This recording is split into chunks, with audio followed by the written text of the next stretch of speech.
कल्याण और सुख का विस्तार करने वाले भगवान शिव को प्रणाम। पुराणों की परिगणना में यह चौथा महापुराण है जो वेदों के समान पवित्र है।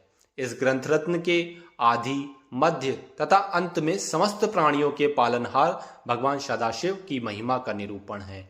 इस पुराण में सदाशिव रूप में पर ब्रह्म परमात्मा की उपासना का वर्णन है।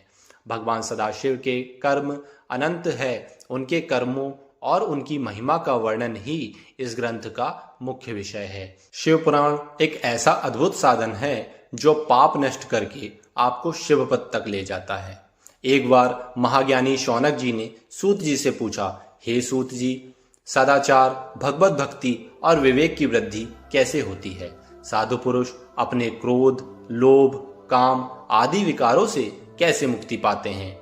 सूत जी बोले, हे शौनक मुनि, इसका सर्वोत्तम साधन है शिव पुराण का पठन, श्रवण और भगवान शिव के नाम का संकीर्तन।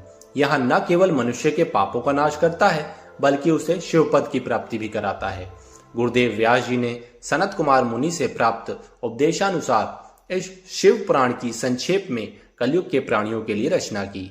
शिव पुराण में कुल 24,000 श्लोक है। इसके श्रवण मात्र से मनुष्य के हृदय का शुद्धिकरण होता है। इसके नाम संकीर्तन से कल्प वृक्ष के समान फल प्राप्त होते हैं। जिस घर में शिव पुराण की कथा होती है वह तीर्थ स्थल बन जाता है। उस घर में रहने वाले पाप मुक्त होते हैं। अंततः बड़े भोगों का भोग करके शिवलोक की प्राप्ति होती है। सूत जी ने उदाहरण दिया, देवराज नामक ब्राह्मण जो बहुत ही पापी और दुष्ट था, चंचुला नामक स्त्री और बिंदुक नामक उसका पति भी महापापी थे, परंतु शिव पुराण की कथा सुनते ही उनका जीवन बदल गया। उनका पाप नष्ट हुआ और वे शिव पद को प्राप्त हुए। आज भी यदि हम भक्ति, ज्ञान और वैराग्य से संपन्न होकर शिव पुराण का श्रवण करें तो हमारे जीवन में आध्यात्मिक शांति और कल्याण अवश्य आएगा। तो चलिए आज से निरंतर शिव पुराण का श्रवण करें, भगवान शिव के नाम का संकीर्तन करें।